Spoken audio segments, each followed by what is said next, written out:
डर, ये वादा है हमारा हर दम हर कदम। LIC का हो साथ तो फिक्र की छोड़ो बात।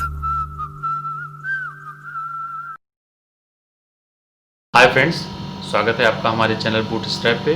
दोस्तों, अगर अभी तक आपने हमारे चैनल को सब्सक्राइब नहीं किया है तो ज़रूर सब्सक्राइब करें और बेल आइकन दबाएं, जिससे आपको हमारे लेटेस्ट वीडियोस मिलते रहें। Friends, today we are going to talk about financial planning.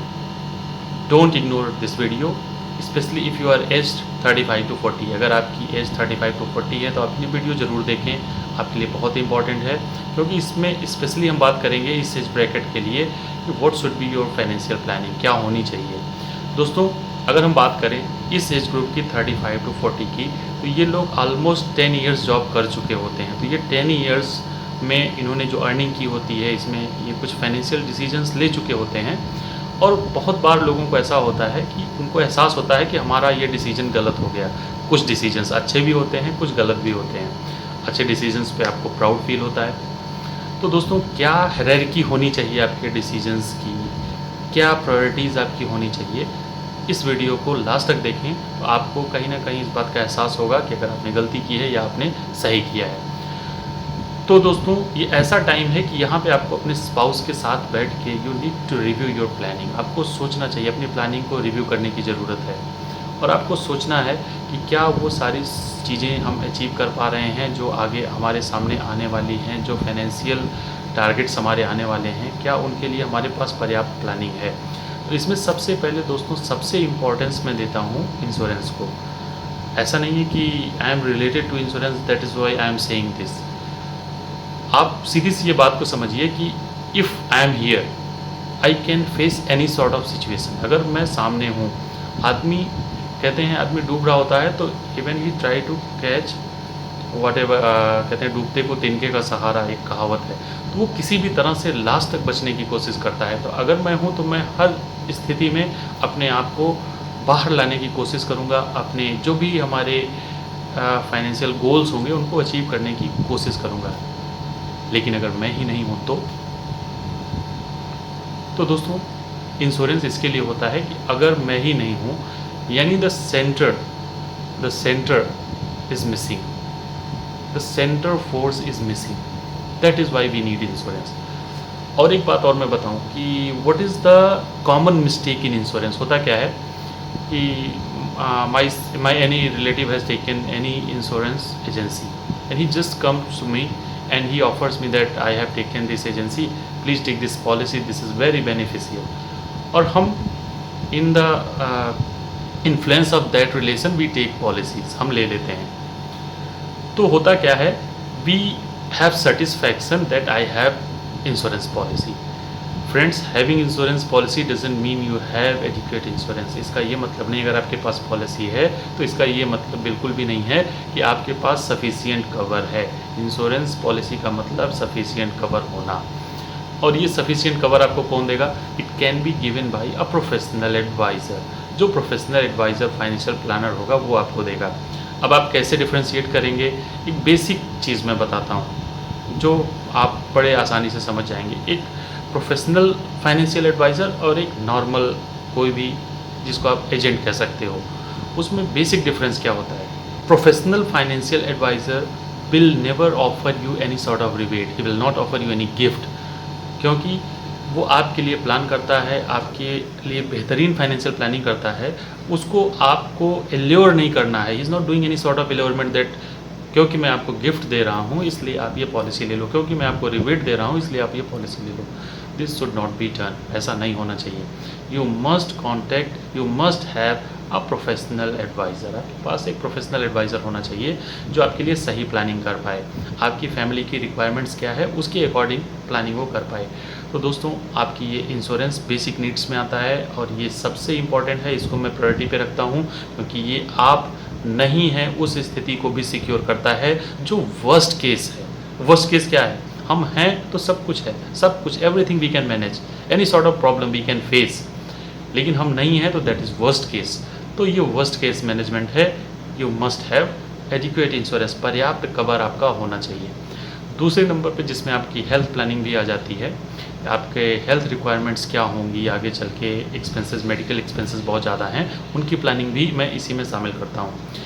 इसके बाद सेकंड पोजीशन पे मैं रखता हूँ कुछ इमरजेंसी फंड्स आपके पास होने चाहिए। इमरजेंसी फंड्स कोई ऐसी एक्सीडेंटल नीड आपकी हो सकती है, जब आपको अचानक पैसे की ज़रूरत पड़ जाए तो उसके लिए कुछ लिक्विड मनी आपके पास होना चाहिए। आप उसको अपने सेविंग अकाउंट में रख सकते हैं, म्यूचुअल फंड्स में आपका पैसा हो सकता है, एफडीज़ में आपका पैसा हो सकता है। लेकिन इसमें मैं आपको ये सजेस्ट करूंगा कि ये पैसा आपका क्लासिफाइड होना चाहिए कि किस तरह की फाइनेंशियल नीड के लिए हम कौन सा इमरजेंसी फंड इस्तेमाल करेंगे। It should be properly classified, not just like that कि कहीं से भी पैसा निकाल लिया और कहीं पर भी इस्तेमाल कर लिया। इसके बाद थर्ड नंबर पे मैं रखता हूँ रिटायरमेंट प्लानिंग। आप अपनी लाइफ को जिस तरह से आप अब तक जीते आए हैं वही डिग्निटी के साथ आप अपना रिटायरमेंट लाइफ को भी इंजॉय करें। इसके लिए रिटायरमेंट प्लानिंग बहुत इंपॉर्टेंट है। और मैं आपको ये कहना चाहूँगा कि ये बिल्कुल सही समय है, 35 to 40 बिल्कुल सही समय है, क्योंकि इसमें आपको लगभग 25 to 30 ईयर्स का समय मिलता है अपने प्लान्स को एग्जीक्यूट करने के लिए। अगर आप अपने प्लान्स को बहुत जल्दी, बहुत तेज़ी के साथ एग्जीक्यूट करना चाहते हैं तो उसके सक्सेसफुल होने के चांसेस कम होते हैं। आप उसको जितना टाइम देते हैं उतना आसानी से, उतने अच्छे तरीके से आपका प्लान का एग्जीक्यूशन हो सकता है। उदाहरण के लिए मैं रिलेट करना चाहूँगा, अगर आपको कहा जाए you have to score 36 runs on just 6 ball in a over, so that is quite difficult my friend. It can be a miracle if you can score 36 run in just 6 balls. अगर आप 6 ball पे 36 run बना सकते हैं तो इसे miracle कहा जाता है। ये नॉर्मल तरीके से अचीव नहीं हो सकता। तो आप अपनी रिटायरमेंट प्लानिंग को समय दीजिए जितना अर्ली स्टेज में आप स्टार्ट कर सकते हैं, क्योंकि नॉर्मली होता क्या है 25 to 30 लोगों को बातें समझ में नहीं आती। 35 एज ऐसी एज है कि जब आपके अंदर एक आपकी मेच्योरिटी का एक अलग लेवल होता है, आप बातों को समझ सकते हैं, कौन सही कह रहा है, कौन गलत कह रहा है, कौन आपको एल्योर कर रहा है, आप इस बात को एनालिसिस कर सकते हैं। तो मैं रिटायरमेंट प्लानिंग को बहुत इंपॉर्टेंस देता हूँ।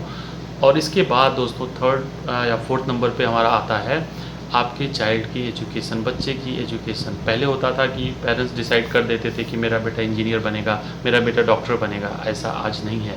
आपका बच्चा क्या बनेगा, he will go according to his interest. उसका इंटरेस्ट क्या है, वो कौन सा कोर्स करने वाला है और एक्सपेंसेस क्या हैं, इसको आप आज बिल्कुल इसका अंदाज़ा लगा सकते हैं। तो क्या आप उस बजट को मेंटेन कर पाएंगे उस टाइम? अगर उस टाइम नहीं कर पाएंगे तो आपको अभी से प्लान करना पड़ेगा, अभी से उसके लिए आपको फंड्स मैनेज करने पड़ेंगे ताकि आपके चाइल्ड की एजुकेशन भी सही तरीके से पूरी हो पाए।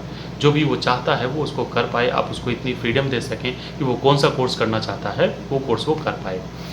इसके साथ साथ दोस्तों अगर हम और अपनी नेक्स्ट प्लानिंग की बात करें, अगर ये सारी प्लानिंग्स आप अचीव कर पाते हैं तो नेक्स्ट नंबर पे मैं रखता हूँ वेल्थ क्रिएशन। फिर आपको वेल्थ क्रिएशन पे काम करना है, फिर आपको अपनी फाइनेंशियल फ्रीडम के लिए काम करना है कि हम कुछ ऐसे अपने प्लान्स को एग्जीक्यूशन करें कि एक टाइम आने के बाद हमें पैसे के लिए सोचना ना पड़े। हमारे पास फाइनेंशियल फ्रीडम हो कि हम जो चाहते हैं जब हमारा मन हो कि तब हम घूमने चले जाएं, जब हमारा मन हो तब हम काम करें, हमारा मन नहीं है तो हम काम नहीं करें। हम किसी भी होटल में जाने से पहले उसका टैरिफ ना देखें कि क्या इसका चार्ज क्या होगा, हम कपड़े खरीदने से पहले उसका प्राइस टैग ना देखें। That is called financial freedom. तो ये बेसिक अचीवमेंट्स के बाद आप अपनी फाइनेंशियल फ्रीडम के लिए काम करें। तो दोस्तों वीडियो को मैं बहुत लंबा नहीं करूँगा, मैं अपनी वीडियो को यहीं पर समाप्त करता हूँ। एक बार फिर से मैं आपसे रिक्वेस्ट करता हूँ कि वीडियो को लाइक ज़रूर करें और चैनल को सब्सक्राइब करें। इसके साथ साथ अगर आपको कोई भी आपके डाउट्स हैं तो आप कमेंट बॉक्स में लिख सकते हैं, मैं उस पर ज़रूर आपको रिस्पॉन्ड करूंगा। और इसके साथ साथ जो भी जिसने भी आपको ये लिंक भेजा है वो डेफिनेटली आपके लिए एक बेहतर आपका एसेट है जो आपको इस मैटर में, फाइनेंशियल मैटर में आपकी हेल्प कर सकता है। तो अपनी फाइनेंशियल नीड्स के लिए उससे संपर्क करें और अपने सारे फाइनेंशियल गोल्स को अचीव करें। ओके दोस्तों, all the best, thank you.